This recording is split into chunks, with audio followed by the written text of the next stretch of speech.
Hello guys, तो कैसे हो आप सब लोग। आज जो हम पढ़ने जा रहे हैं फैक्टर्स अफेक्टिंग एंजाइम एक्टिविटी। कौन कौन से फैक्टर्स हैं जो कि एंजाइम को अफेक्ट करते हैं।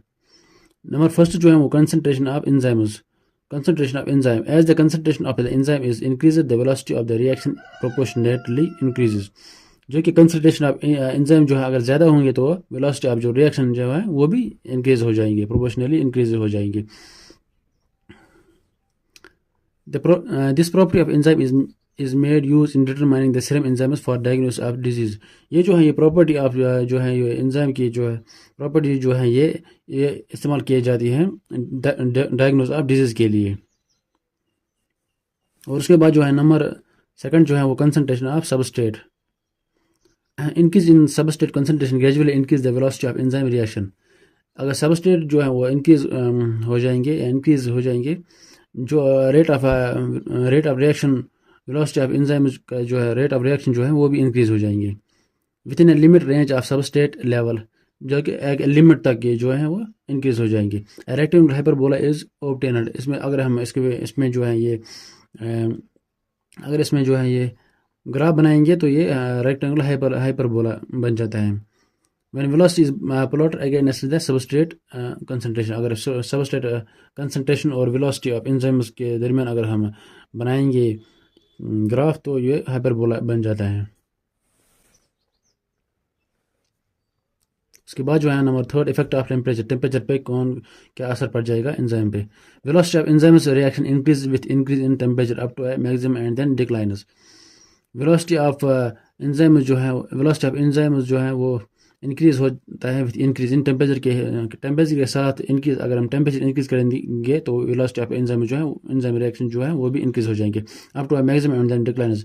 कुछ मैक्सिमम लेवल तक, उसके बाद जो है वो फिर डिक्लाइन हो जाएंगे, फिर डिक्रीज हो जाएगा। A bell shaped curve is usually observed them. और उसमें जो है वो बेल शेप्ड एक ये आप देख सकते हैं बेल शेप्ड कर्व जो है वो बन जाता है फिर। The optimum temperature for most of enzymes is between 35 to 40 degree Celsius.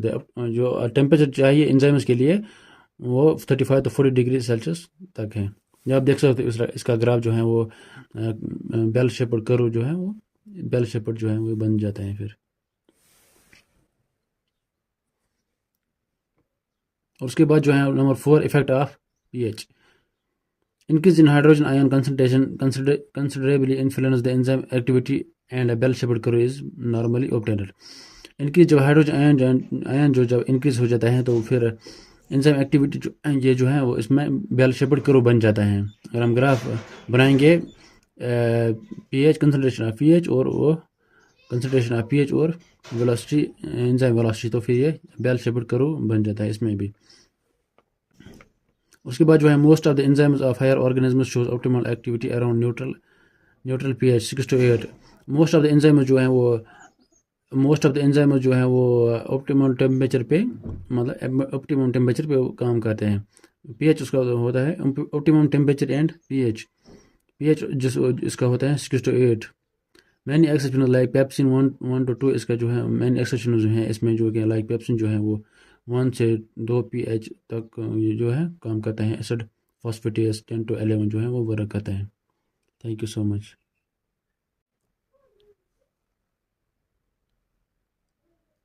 और नंबर फिफ्थ जो है effect of product concentration. The accumulation of the reaction product generally decrease the enzyme velocity. जो अगर एक्यूमुलेशन हो जाता है रिएक्शन प्रोडक्ट जो है वो एक्यूमुलेट ज़्यादा हो जाएंगे तो वो डिक्रीज करती है enzyme velocity. For certain enzymes like products combine with active site of the enzymes and form loose complex and thus inhibit the enzyme activity।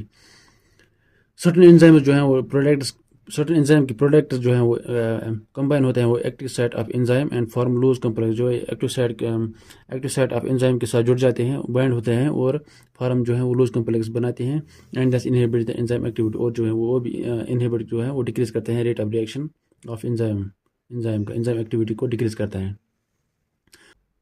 Number 6 पे जो है वो इफेक्ट ऑफ टाइम पे उसका एंजाइम एक्टिविटी पे क्या असर पड़ता है। Under ideal and optimal condition like pH and temperature the time required for an enzyme reaction is less.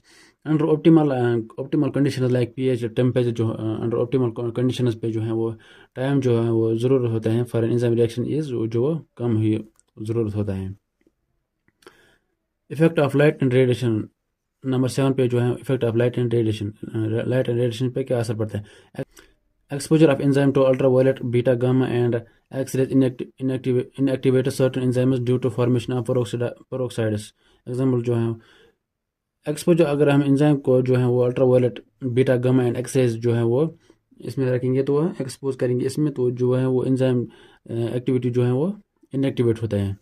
Certain enzyme due to formation of peroxide की वजह से, पेरोक्साइड उसमें पेरोक्साइड्स फॉर्मेशन होते हैं जिसकी वजह से जो है एंजाइम जो है वो इनएक्टिवेट होता है।